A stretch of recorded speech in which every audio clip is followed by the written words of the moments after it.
오늘의 본문은 바울이 2차 전도 여행 중에 빌립보 지역에서 일어난 사건을 다루고 있습니다. 어느 날 바울이 빌립보 지역의 유대인들이 예배하러 모이는 회당으로 가는 길이었는데, 그 길에서 귀신 들려 점을 치고 있던 한 여종을 만나게 됩니다. 말하자면 이 여종은 귀신의 힘을 빌려서 점을 치고 그 점으로 벌어들인 돈으로 그 주인을 이롭게 하는 그런 여인이었습니다. 그런데 이 여인이 이 영적인 존재는 영적인 존재를 알아본다고 바울과 실라를 보자마자 이렇게 소리를 지르는 겁니다. 본문 17절입니다. 그가 바울과 우리를 따라와 소리질러 이르되 이 사람들은 지극히 높은 하나님의 종으로서 구원의 길을 너희에게 전하는 자라 하며. 어떻습니까? 이 여종의 진술이 너무나 정확하지 않나요? 그런데 문제는 그녀의 목소리가 이 바울의 사역에 방해가 되었다는 것입니다. 본문 18절입니다. 이같이 여러 날을 하는지라 바울이 심히 괴로워하여 돌이켜 그 귀신에게 이르되 예수 그리스도의 이름으로 내가 내게 명하노니 그에게서 나오라 하니 귀신이 즉시 나오니라. 결국 바울은 예수 그리스도의 이름으로 명하여서 귀신을 그 여종의 몸에서 나오게 합니다. 자, 여러분, 이 일은 잘한 일입니까? 잘 못한 일입니까? 하나님 입장에서 볼 때도, 이 여종 입장에서 볼 때도 정말 두말할 것 없이 잘한 일입니다. 그런데 문제는 여기서부터 시련이 시작된다는 것입니다. 여종의 주인들이 들고 일어납니다. 왜죠? 그쵸, 이제 더 이상 점을 칠 수 없게 된 이 여종 때문에 더 이상 돈을 벌지 못합니다.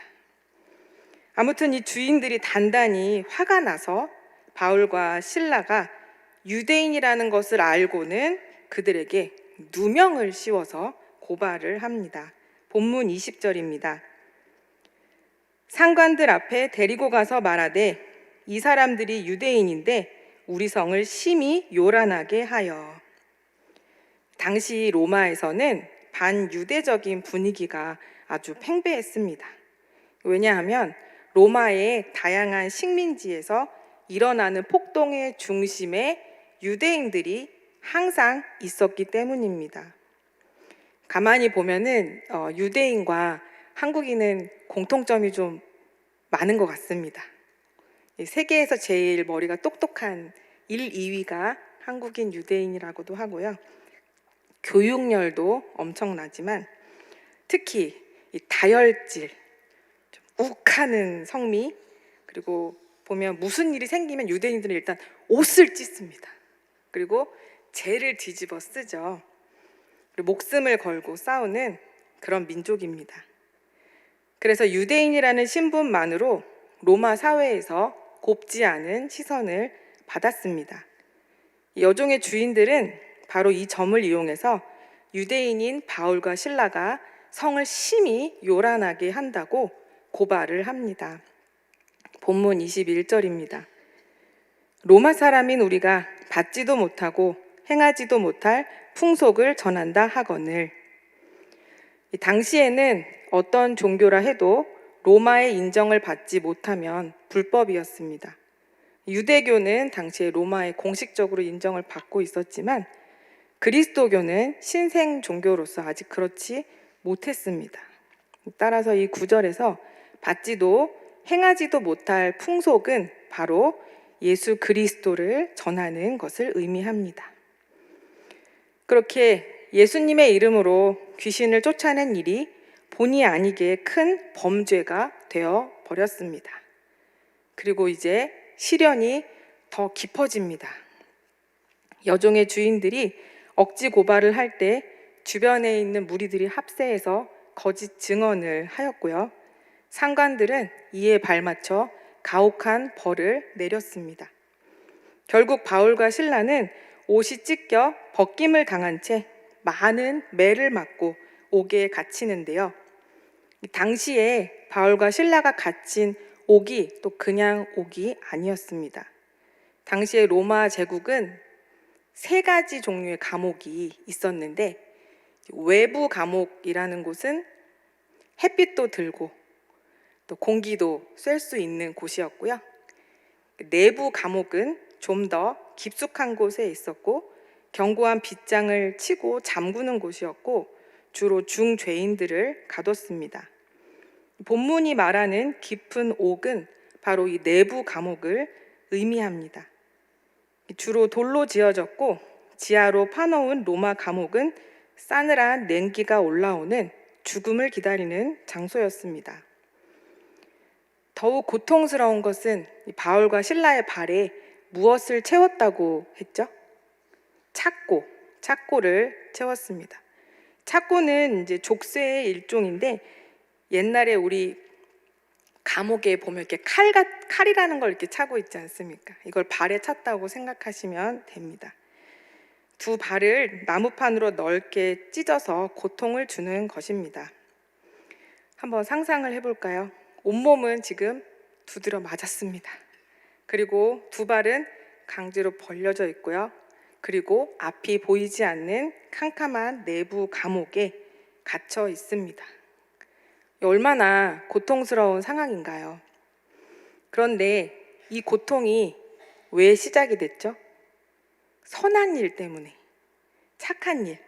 바로 영적으로는 마귀에게 사로잡혀 있고 또 육적으로는 주인에게 잡혀서 그야말로 이중에 속박을 당하고 있던 여종을 자유롭게 해줬다는 거잖아요. 불의한 고소와 고발과 또 불공정한 재판, 그리고 혹독한 매질, 그리고 깊은 옥에 갇히는 이런 상황은 바울과 실라가 계속해서 깊은 고난으로 들어가고 있는 모습을 보여주고 있습니다. 솔직히 이런 상황이면 불만과 불평이 나와야 자연스러울 것 같습니다. 선한 일을 했는데 왜 이렇게 고통을 주십니까, 하나님? 이라고 해야 할 것 같습니다. 그런데 이 상황 속에서 바울과 실라가 택한 것은 놀랍게도 찬송이었습니다. 본문 25절입니다. 한밤중에 바울과 실라가 기도하고 하나님을 찬송하며 죄수들이 듣더라. 여기서 한밤중이라는 말은 말 그대로 밤 12시를 가리킵니다. 자정이라는 야심한 시각에 왜 바울과 실라는 깨어 있었을까요? 먼저는 아마 육신의 고통으로 잠을 이루지 못했을 확률이 큽니다. 그리고 착고 때문에 또 마음대로 움직이지 못했으니까 더욱더 불편했을 것입니다. 그런데 이 상황 속에서 그들은 기도하고 찬송했습니다. 원문에 더 가깝게 번역하자면 기도하면서 찬송하고 있었고, 이 기도와 찬송을 계속해서 반복하고 있다는 뜻입니다.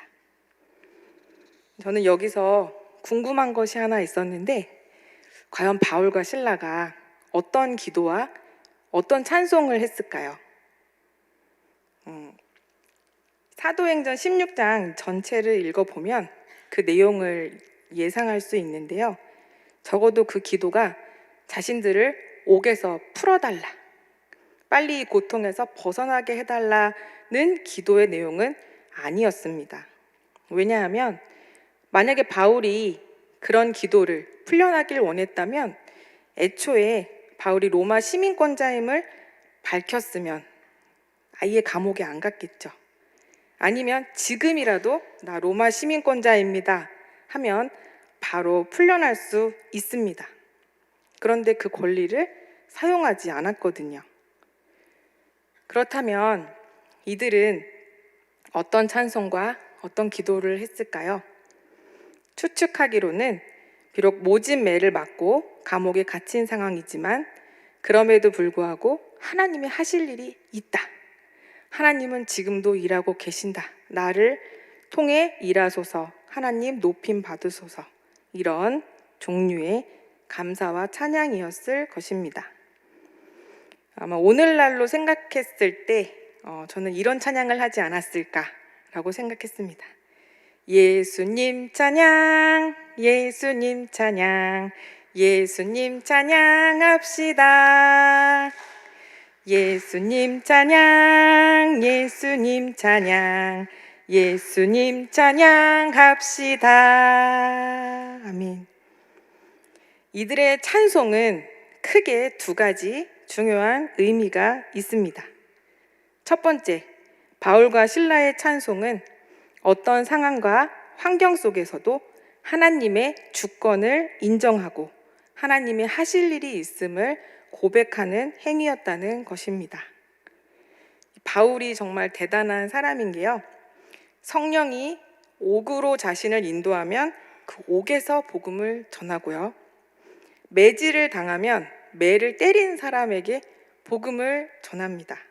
심지어 재판을 받을 때 재판장으로 왕이 나와 있으면 그 왕에게 복음을 전합니다. 그는 이렇게 어떤 괴로운 상황과 어떠한 환경도 하나님이 주신 기회로 삼아서 그 상황에서 하나님을 알리는, 복음을 전하는 일을 묵묵하게 감당했습니다. 이런 바울의 모습은 우리에게 한 가지 중요한 사실을 알려주고 있는데요. 상황이나 환경보다 더 중요한 것은 바로 그 상황에 처한 사람의 반응이라는 것입니다. 미국 LA 파사데나에 풀러 신학교라는 유명한 신학교가 있습니다. 그 신학교에 로버트 클린턴이라는 교수님이 계신데 선교 대학원에서 리더십을 가르치시는 교수님이에요. 지금은 은퇴하셨을지도 모르겠는데 이분은 지도자 양성 분야를 가르치시면서 리더십 이론이나 지도자 유형이나 지도자 선발, 훈련을 연구하고 강의하시는 분입니다. 이분의 책이 우리나라 말로도 많이 번역되어 나와 있습니다. 그런데 이 로버트 클린턴 박사님이 과거와 현재의 600명 유명한 리더들, 지도자들을 뽑아서 그들의 인생을 분석하는 연구를 했다고 합니다. 그 결과가 뭐였냐면요. 이 리더들이 자라온 가정 환경, 교육의 정도, 재능, IQ, EQ, 건강 상태, 또 삶의 주기마다 닥친 고난에는 차이가 있었지만 그럼에도 한 가지 공통점이 있었대요. 그것은 바로 어떤 상황 속에서도 바르고 긍정적인 반응을 보였다는 것입니다. 믿음의 반응, 긍정의 반응, 포기하지 않고 할 수 있다고 외치는 인내의 반응이 그들을 최고 지도자로 만들었다고 합니다. 사랑하는 성도 여러분, 여러분도 각자 처한 환경과 또 상황이 있으실 텐데요. 여러분은 그 상황 속에서 어떤 반응을 하고 계십니까? 믿음의 반응인가요? 아니면 불신앙의 반응인가요? 감사와 찬송입니까? 아니면 원망과 불평입니까? 우리는 우리 인생을 선하게 이끌어 가시는 하나님 앞에서 바른 믿음의 반응을 해야 합니다. 왜냐하면 이것이 세상을 이기는 하나님의 사람의 태도이기 때문입니다. 사랑하는 여러분, 하나님이 그런 믿음의 사람을 가만히 두시지 않고 반드시 위기 속에서 구해주시고 당신의 때에 높여주시는 줄로 믿으시기 바랍니다. 둘째로 바울과 실라의 찬송은 믿음의 고백일 뿐만 아니라 깊은 감옥에 갇혀 죽음을 기다리고 있는 다른 죄수들의 영혼 구원을 위함이었다는 것입니다. 이 세상의 모든 사람들에게 다 복음이 필요하지만 그 중에서도 병원이나 감옥에 갇혀 있는 분들 가장 복음이 필요한 절실한 사람들입니다. 왜냐하면 죽음을 앞두고 있기 때문이죠. 이처럼 바울과 실라는 본인들의 처지를 살피기에 앞서서 먼저 하나님을 바라봤고 절망에 빠져 있는 죄수들을 바라봤습니다. 단언컨대 바울과 실라는 옥에 갇힌 죄수들의 구원을 위해서 기도했을 것입니다. 또 그들에게 하나님을 알려주고자 하는 마음으로 힘껏 목소리를 높여서 찬송을 했을 것입니다. 이 찬송 소리를 죄수들이 들었다고 했을 때 그 듣다라는 헬라어가 에파크로 아오마이라는 단어인데요. 신약 성경에 딱 한 번 나오는 동사로서 깊은 관심을 가지고 경청한다는 뜻입니다. 그렇게 죄수들이 주의를 기울여 바울과 실라의 찬송 소리를 들었을 때 분명히 그들의 마음이 흔들리고 움직였을 것입니다. 우리도 마찬가지입니다. 절망에 빠질 수밖에 없는 상황에 놓였을지라도 하나님을 바라보고 찬송하면 세상 사람들과는 다른 반응을 보이면 깊은 절망, 같은 절망에 빠진 사람들에게 하나님을 전할 기회가 생긴다는 사실을 기억하시기 바랍니다. 바울과 실라의 찬송이 얼마나 많은 죄수들을 구원하였는지는 모르지만 적어도 우리가 알고 있죠. 간수장과 그 가족이 구원을 받았다는 사실을 알고 있습니다. 당시 간수장은 바울과 실라의 찬송 소리를 당연히 들었겠죠. 모든 죄수가 풀려난 상황에 대한 책임을 지고 죽을 수도 있는, 그래서 자결하려고 했던 그 순간 간수장이 바울과 실라에게 어떻게 하면 내가 구원을 받겠냐라고 물어봤다는 것은 바울과 실라가 감옥에서 감사와 찬송으로 구원의 메시지를 전했다는 것을 보여주고 있습니다. 오늘 본문 뒤에 있는 31절을 읽어드립니다. 이르되 주 예수를 믿으라. 그리하면 너와 내 집이 구원을 받으리라 하고. 아멘. 바울은 간수장과 그의 온 집이 예수 그리스도의 이름으로 세례를 받도록 도왔습니다. 감옥에서의 찬송과 기도를 통해 한 가정의 구원, 하나의 교회가 세워진 것입니다. 그렇게 간수장의 가족은 큰 기쁨으로 하나님을 믿었습니다. 성도 여러분, 절망 가운데 부르는 나의 찬송이 어떤 사람에게는 생명의 소식이 될 수 있음을 믿으시기 바랍니다. 자, 그렇다면 극심한 고난 가운데의 찬송은 과연 어떤 결과를 가져왔을까요? 결국 이 찬송을 통해 큰 기적이 나타납니다. 본문 26절입니다. 함께 읽어보겠습니다. 시작. 이에 갑자기 큰 지진이 나서 옥터가 움직이고 문이 곧 다 열리며 모든 사람의 매인 것이 다 벗어진지라. 아멘. 성경에서의 지진은 하나님의 임재를 상징합니다. 큰 지진이 났다는 것은 그만큼 하나님이 크게 임하셨다는 의미입니다. 그 결과 옥터가 움직이고 문이 열리며 매인 것이 다 벗어졌습니다. 여기서 움직이고 열리며 벗어졌다, 이 세 개의 동사는 모두 수동태로 쓰여 있습니다. 이는 이 기적의 주체가 사람이 아니라 하나님이셨다는 뜻입니다. 고난 중의 찬송은 이처럼 닫힌 문을 열어주고 우리를 사로잡고 있는 것들로부터 해방시켜 줍니다.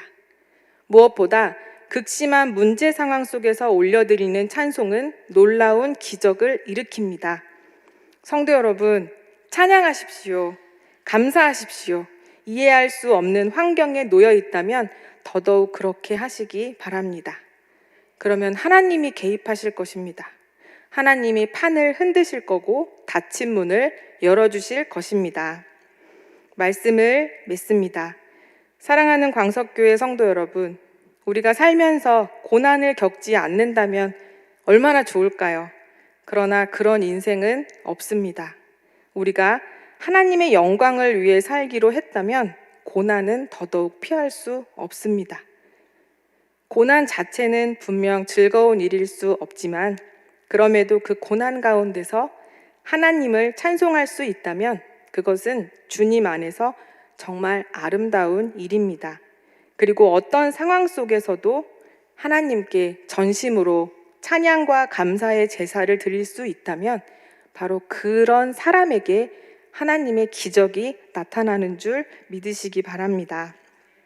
오늘 이 진리를 다시금 마음에 믿기로 작정하시고 예배가 마치고 난 후 삶의 자리에서 기도와 찬송을 멈추지 않고 계속하시기 바랍니다. 그래서 성도님들 각자에게 꼭 필요한 경험을, 기적을 경험하시고 하나님께 감사를 올려드리며 주변 많은 사람들에게는 생명의 복음을 전할 통로가 되시기를 예수님의 이름으로 축복합니다. 아멘.